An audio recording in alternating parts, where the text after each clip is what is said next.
welcome. I'm Selena Mead with the Vsb Tv 11 Evening News on this Friday, May the 30th. In our top story tonight, the Joint Select Committee looking into mandatory drug testing for members of Parliament issued its findings to Parliament today, and its Deputy Chairman Terry Lister says that random drug testing in which hair samples are taken confidentially by an independent agency is the recommended procedure. The objective was to bring mandatory drug testing. However, before you could do that, you have to, as you suggested, determine whether it is fair, makes sense, doesn't make sense. There are three real conditions, obviously, pre-employment, for cause, or random, just plain random. And in our deliberations, we dismissed the first two cases and determined that we would have random drug testing for members of the legislature based on our responsibility as leaders in the community, those who are to set standards for the country. And it's on that basis that the testing will take place. Now, the opposition, when they were the government, were not in favor of this. Are they now committed to it? The committee did not have any opposition members at all, so that may be an indication of the level of commitment. Now, what would happen if someone did have their hair tested and it did show that drug use took place? What happens next? Well, the way it's set up is if you actually failed a drug test, you would be selected more often, and you would be subjected to or invited to go into a treatment program. It's your choice, but the testing will continue. And if you, through a period of testing, get it out of your system, that's the end of it. If, however, there are reoffending through the process, then after the third, the individual would actually be reported to the Speaker, if it was a member of Parliament, or to the President, if it was a member of the Senate. However, short of that, there is no reporting of individuals, and that's very important for members to understand. It's all confidential, so if someone fails a test and they realize that this really isn't where they want to be, and they clean up their act, so to speak, no one will ever know who that person was. No one will ever know. And we're not about name and shame. It's about leadership, it's about responsibility, it's that sort of thing. And so I feel comfortable with this approach, and I believe that the country will get benefit from knowing the commitment that the leaders are making towards a drug-free environment. The opposition is still intent on moving a motion of censure in Parliament against Jetgate passengers Mark Pettingill and Sean Crockwell. But as Vsb News' Brian Darby found out, the Speaker is looking carefully at the motion. Opposition Leader Mark Bean explains. We'll be seeking leave from the Speaker today to table the censure motion against MPs Crockwell and Pettingill. The information, because the motion is such lengthy in word, the Speaker has determined that he wants to take a little extra moment to make sure that the wording is correct and is not something that falls outside of the rules. So whether we do it today or he allows us to table it, we will have it tabled by next week, and it will sit on the order paper for 2 weeks. Oh yeah, it's all about holding the government to account. It's not a personal vendetta against the gentleman. You're seeing the resignation of the former premier, and you're seeing the other two accomplices, basically disassociate themselves with the premier, and again, that's not accountability. So I think it's important, especially with Club Med, the site being announced to have a new developer, that in order for us to get this issue of Jetgate behind us, then we have to have a search for truth, and hopefully it doesn't create a dark cloud on any potential future development. Independent political activist Jonathan Starling and his team of Kim and Cindy Swan went to Parliament today to present Premier Michael Dunkley and Opposition Leader Mark Bean with a 2,000-signature petition calling for a referendum on gaming. By all appearances, they failed in their mission, as the Premier said the OBA would go ahead with a debate in Parliament instead, and Mr. Bean said that many in his party were in favor of the Parliament making the decision on behalf of the people. But what upset Cindy Swan was that the Premier was not prepared to apologize to the women of Bermuda for his negative comment about the group caught on a hot mic some months ago in Parliament. My concern is that female voters in the country, like myself, are being disrespected, starting with myself, from the leader of the country. And why do you feel that? I feel that because our premier, who was then deputy leader of the OBA, was caught on the Hanser tape effing at Kim Swan, Cindy Swan, and Jonathan Starling. Hence, a week after he was caught out, he reached out and apologized to Jonathan Starling, who's white, Kim Swan, who's a black male in Bermuda, and Cindy Swan has yet to receive an apology. Today we presented the Premier, the now Premier, Premier Michael Dunkley, the Honorable Premier Michael Dunkley, with the signatures of that we gathered. And he was asked if he was going to apologize to Mrs. Swan, and he says he has nothing to say on that matter. And that's what really, really outraged me, because I feel as a female voter in this country, I'm being extremely disrespected by the highest office in the country. In part 2 of a sit-down interview with Premier Michael Dunkley, he discussed with VSB's Julius Matt how he feels about some of the comments made about him on the blogs, as well as what his daily schedule as Premier entails. There's a lot of potential there with the 1609 opening, with the great news by the Minister of Tourism in the St. George's development and working through the MOU stage. Pink Beach is coming on board. There are a lot of positive things happening. And probably the most exciting thing that Bermuda would have never thought they'd be in the running for was America's Cup. We've been shortlisted, to be one of the final bidders for that. Can you imagine, Julia, if we are fortunate enough to get that bid, how that will change Bermuda, how that will, not only will it bring us together, but how it will help our economy, and how it will continue to keep us on the world stage where we need to be. So while people might struggle a little bit this time, and a lot of people are very concerned about where we're going, if we have hope and we have faith, I know we'll get out of it. I noticed that on some of the social media blogs and different election blogs, some people feel that for various reasons you may be out of touch, for lack of a better phrase, with the average black Bermudian struggles. What do you say to that? Well, I find blogs to be very interesting reading at times, and I read them as much as I can, because you need to know the good, bad, and the indifferent. People are entitled to their opinion, but people who write stuff like that, I just ask them, get to know me a little bit more. I might be out of touch in certain areas, but I always try to learn, and that's the key. And so I feel very comfortable with what I know as a Bermudian, where I've come from, and how I've assimilated in all sectors of the community. So I'm willing to work to move forward and do the best we can. And people should know that just because I'm the Premier now, I will still be open to listen to what they have to say, because everybody's opinion is valuable and important and can make a difference. For people that don't know, what is the average day in the life of the Premier like from start to finish? That's a good question. I wake up early every day. I always prided myself in not needing an alarm clock. Maybe that's my milkman background. But I wake up about 5 o'clock every day, take the dog outside. I have a little gym just off the house, and me and the dog go to the gym for about an hour and 15 minutes. I work out, read the paper, catch up with things, and then go back, have breakfast quickly with my wife, get ready to go to work and go to work. Go through the day. I don't have a set ending of the day. If I got things to do, I do things. If I got work to do at home, I'll do the work. It's a little bit busier now with functions that you have to go to and people that want to see you. But I enjoy people. So it was interesting, Julia. Last Tuesday was my first full day as Premier. And my father used to whistle all the time. I remember very clearly when my father would come home from work, he'd be whistling.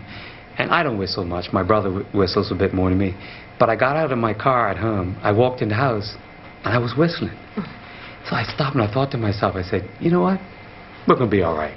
This job's going to be all right. We're going to make progress. Bermuda's going to be in a better place, because this job, is about Bermudians coming together, and we can make it happen. New Health Minister Jean Atherton provided Parliament with an update on how the Steps to a Well Bermuda Household Survey was going. And it came out that 990 households had been reached with 727 surveys completed, a total that is less than half of the target of the 2,656. The minister was asked if she was disappointed. No, because I think you have to realize that when you're starting off, as I said, it's not a linear thing. We've had 900 people who have been approached. 7 of them, the interviews have been completed. We have a survey size of 2,656, but it's not necessary for us to have that full amount. We expanded the size. I mean, normally you could have a size of 400, but we wanted to try and get more information because this is where we're going, not from the self-assessment, but from going out and doing the interviews and making sure that we get into all those things that, deal with, the mortality and morbidity, so that we can turn around and make those projections. And the survey now is a great deal more detailed than it was. It is because, I mean, now, as I say, you're looking at things that you can modify. You're looking at things that are hereditary, and if we do this right, then we will be able to have some framework for putting resources, some framework for trying to turn around and make people understand how some things that they can change can actually affect their lifestyle and make a difference to what's going to happen. And then on top of that, from a Bermuda perspective, we can start to anticipate what type of numbers we have to turn around and prepare for. And there's still time left. Anyone interested in being a part of the important health survey or who would like to take part, having previously declined, is invited to call the STEPS office at 278-4523 or email steps@gov.bm. Still ahead, we have Shay Barker with the weather preview. Thanks to my favorite person, the ever-patient Selena. Thanks for hooking me up today, by the way. Let's take a look at our Doppler radar. Well, not much going on right now, but hopefully we'll get some rain in the future. I'll have more coming up later. The weather radar picture provided courtesy of the Ministry of Transport on Vsb TV 11. You can count on us. Save $1.30 on Purdue fresh chicken leg quarters, just $1.59 per pound. Your choice, California nectarines or peaches, $2.99 per pound. A quick meal in minutes, Catelli spaghetti, only $1.39 for a 500-gram box. $3.49 for a 12.5-ounce box of Multimeal Apple Zings or Tutti Frutti cereal. Mott's Mini Fruit Punch or Apple Juice, just $2.09 for a 4-pack. All stores open Monday through Saturday until 10 p.m. and Sunday 9 a.m. to 7 p.m. for your shopping convenience. You can count on us. What does kindness look like in Bermuda?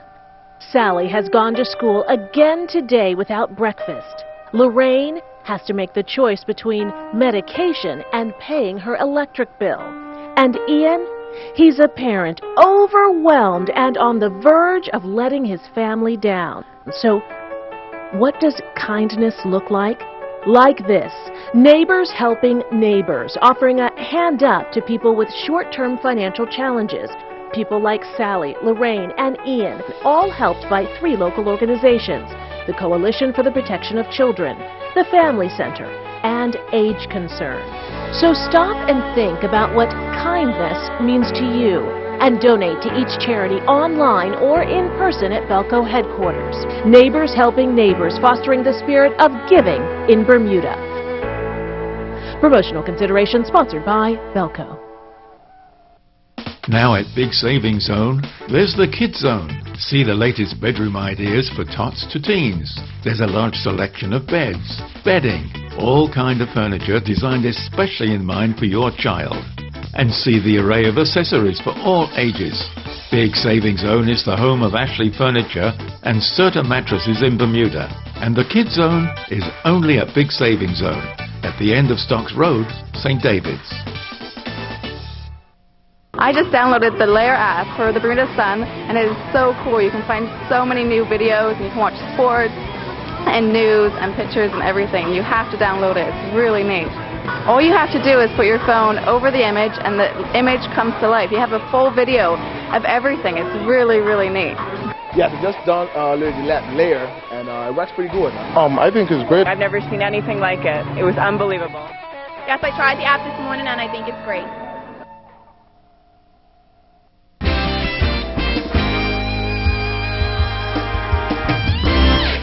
And welcome back to Vsb TV 11. You would think that Kimberly Zuhl, director of the Bermuda Weather Services, would find it frustrating when residents turn to computer models online for up-to-date forecasts of storms approaching Bermuda, and probably wish they did not exist. It turns out you'd be wrong. Well, actually, no, that's incorrect. We actually use all of those models. What we do not like to have people do is concentrate on one particular model. So, for instance, if they are maybe a regular visitor to a particular site, that one site uses one model. And in Bermuda, you need to really understand the differences between the different models and use an ensemble approach. So those models, the pictures that you're very pleased to see, the spaghetti plots that show 20+ models on them, are actually very useful. We use them every day in our briefings, and it shows you how confident you are in the track forecasting. Now, of course, that's just an indication as to the confidence level. We follow the official track from the National Hurricane Center, who also is looking at the diverse range of models. It's not an exact science, is it? I suppose the Hurricane Center can be wrong. Yeah, sure they can. Meteorology is definitely not an exact science. We do not have data points in every meter. There are very small scale features which have a domino effect, and it's just the nature of the beast. It's not guesswork, I know that. No, it's we like to say we take a really good educated stab at giving the best forecast we possibly can. Right. And not always, but sometimes you wouldn't get it wrong, but the things would change. You have to change with them. And sometimes we're changing ahead of you because we're picking up information overnight from electrical sources like these spaghetti plots. Does that upset you? It does, because there are other factors involved, because you might be looking at one particular set of information, but that might not actually have an effect on our forecast.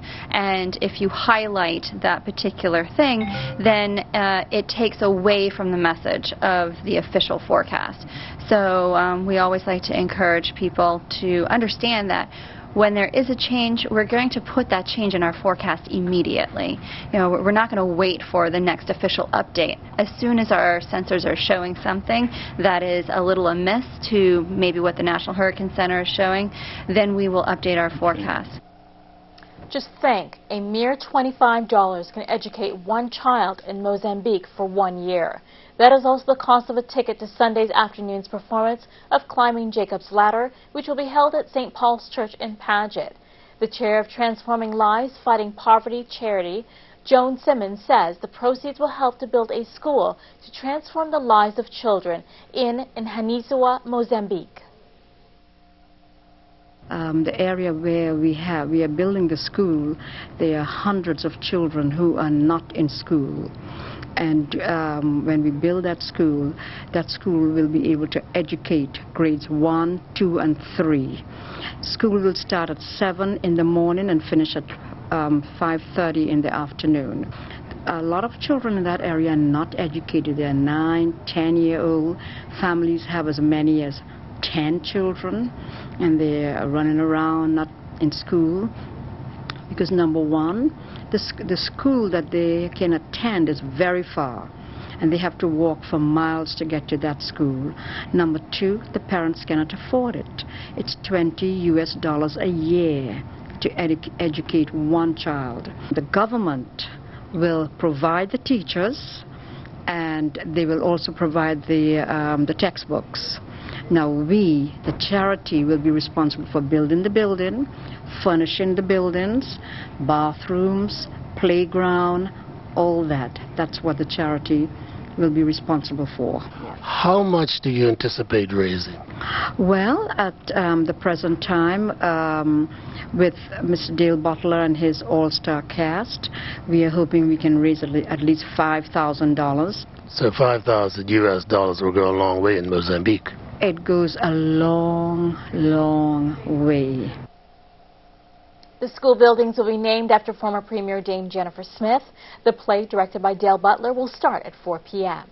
Now here's the Daily Marcus, presented by Bias.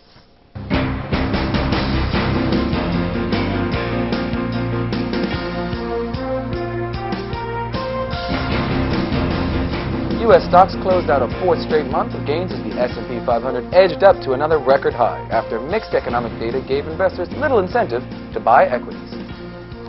U.S. stocks rose as utility and consumer staple shares rallied and investors weighed data showing an uneven recovery in the American economy. The S&P 500 added 0.16% to close at 1923.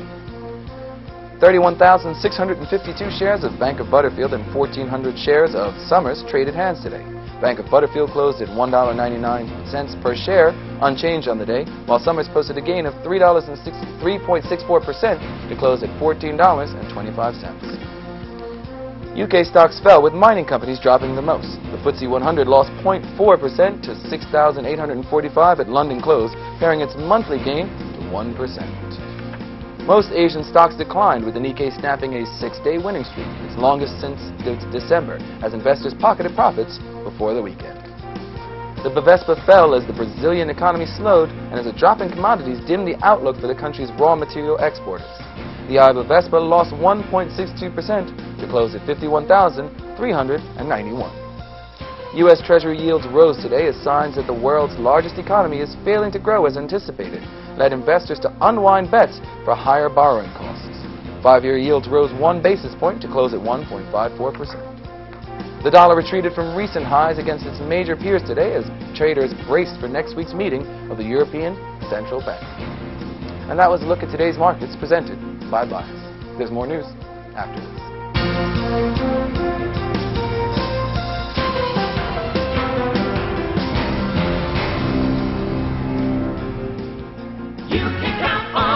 Save $3 on sweet California strawberries, $3.99 for a 1-pound tub. XL Tender Choice Fresh Boneless Pork Chops, just $5.99 per pound. Only $1.29 for all varieties of 6-ounce ShopRite Greek yogurt. Save $1.85 on Kraft Mayonnaise, $4.99 for a 30-ounce jar. A cool treat, Turkey Hill Ice Cream, $6.29 for all varieties of 48-ounce tubs. Visit our website at www.marketplace.pm for more super specials. Are you paying more than one provider? More than you should? Why? Prepare to be wowed! Voice, long distance, high-speed internet, TV, and HD TV. One package, one stop, one customer care level. Excellent! One bill! Enjoy local and long-distance minutes, TV and HD TV, your choice of internet speed, and so much more. From only $184.99 monthly for everything. For more information, visit wow.pm or call 292-1969.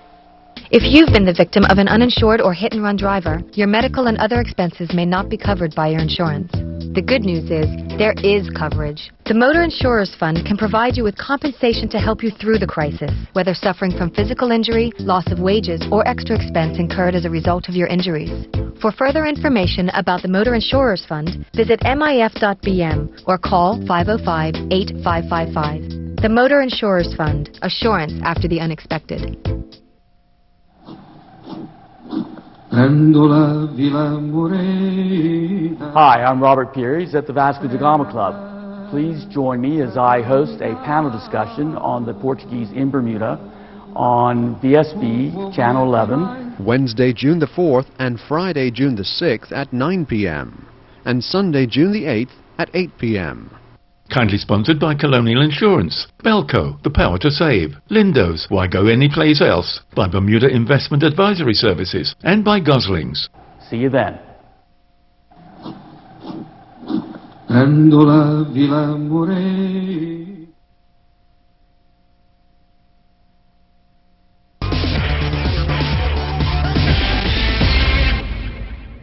Welcome back. In sports tonight, let's check in with Earl Baisden. The successful Bermuda women's football team arrived back at the Alaf Wade International Airport last evening, with Captain Shea Rabal already looking forward to the next round in Trinidad and how she will get her team ready for the challenge. I feel like the best way to motivate is to lead by example, so that's what I try to do at all times. It's a very great group of teammates I have behind me. Being a captain is very difficult, but they make it easy. You put rules into place and they all follow them, so it was a little bumps in the road, but nothing too major. But I'm just going to lead by example and hope that, well, I don't hope, I know that they will follow me, because we all, like Coach said, we all are aiming towards the same goal, and we want to be successful. We don't want to go Trinidad and come back feeling how we felt after the Cayman game. So I'm going to lead by example, do what I have to do, encourage them verbally. The Bermuda Cricket Board and Logic today announced Alex Dorr from Southampton Rangers and Daniel Otterbridge from Western Stars as the Logic Premier and First Division Players of the Week. The Cricket Board and Goslins then announced Kywon Franks as the Fair Play Player of the Week.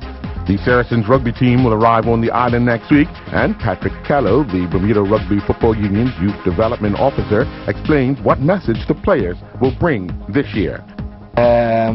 So alongside all the community visits, like you said, their slightly different approach and different methods that they use was quite a breath of fresh air. And I know at the coach visit, it wasn't, a lot of the things that they do aren't necessarily specific to rugby. It's actually something that has proven to be successful in professional sport. Michael Franklin took part in the $10,000 Regattas Renaissance Squash Open in Argentina.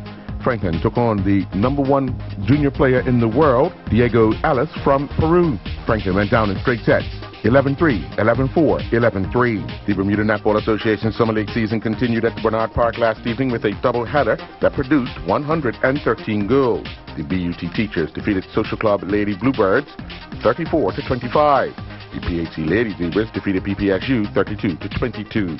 The third annual Bascom Low Charity Football Classic took place at Bernard Park last evening, where the men of Kappa Alpha Psi Fraternity Incorporated remained undefeated in 4 years as they defeated the Alpha Phi Alpha Fraternity Incorporated 2-1. The third race of the 2014 Argo Re Triathlon Summer Series took place at the Clearwater Beach last evening in extremely challenging conditions. Megan Berry was the winner of the 200-meter swim, 8K bike, and 2K run distance. She clocked a time of 27:41. Ben Lau finished in second at a time of 27:54, and Rebecca Harrison finished third in a time of 30:22. I'm Earl Basden reporting for VSB Sports. Well, a hot and beautiful day and sweaty. Let me tell you what, it was like asking a girl out for the first time. That's how sweaty I was today. I'm Jay Barker, and don't forget, this is Hurricane Awareness Week, the end of Hurricane Awareness Week. Make sure you have all your supplies ready. Thanks to Bermuda Weather Service. Make sure you check them out to see what you need to be ready. Our highs and lows for today. Well, as you can see here, hot, hot, hot. 78 degrees at 3 p.m., 72 our low temperature at 4 a.m. It is definitely, summer is on its way. Currently, we're looking at 73 degrees, humidity 80%, winds out of the west at 10 to 15 knots, and the barometric pressure is falling at 29.93 inches.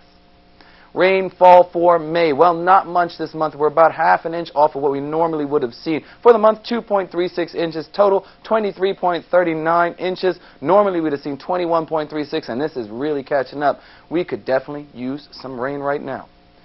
Let's take a look at the satellite map. Well, this area of low pressure deepens to the north tonight and into Saturday with increasing winds, a few showers, and a chance of thunder early, decreasing by afternoon. So hopefully we'll get some of that rain we need. Cooler and drier air will move into the area on Sunday and remain in the area later into the week.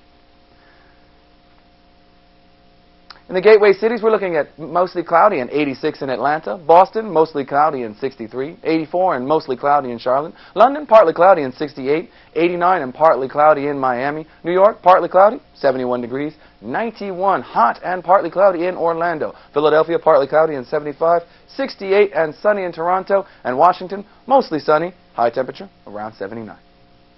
For tonight, we're looking at around 70 degrees as their low, mostly cloudy, 1 or 2 showers later on. Winds out of the west at 8 to 12 knots, but they will increase later, 12 to 18 knots later.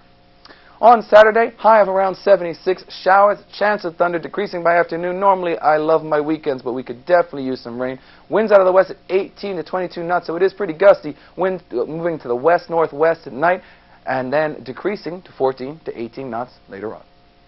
For mariners tonight, there are no small craft warnings in effect. 1 to 2 feet inside the reef. Seas outside the reef, 4 to 7 feet. Sea temperature, 76. And I went on May 24th. It was lovely. For mariners tomorrow, there is a small craft warning in effect. Seas inside the reef, 1 to 2 feet. Seas outside the reef, 4 to 7 feet. High tide at 10:57 a.m. and your low tide at 4:57 p.m. 5-day forecast. On Saturday, we're looking at showers, chance of thunder, high of 76. Sunday, mix of sun and clouds, 1 or 2 early showers, high of 74. Monday, sunny periods, high of 74. Tuesday, partly cloudy, high of 75.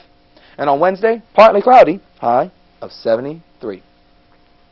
And now it's time for our photo of the week winner. This week's winner is Maureen. This shot was taken over in St. George's, and I actually really like the framing of this shot. You've got the old and the new. You've got the church off in the distance, the beautiful blue skies. We saw a lot of that this week. Not a lot of rain, a lot of sun. Great weather to come if you were a tourist. I'd like to say thank you to Marvine for sending this in. She's a winner of dinner for 2, and you could be next week's winner, so make sure you send in your shot. I'd like to thank the Bermuda Weather Service for all their help, and a special shout out to all my girls down at In Motion School of Dance. They're over at City Hall right now getting ready for their show coming up next week. Come see me, come see them, all at the show. Tickets, ptix.com. See you later. Have a good weekend. Good. And from all of us at Vsb TV 11, we'd like to thank you for choosing to spend your evening with us and wishing for you a wonderful weekend. Good night, Bermuda.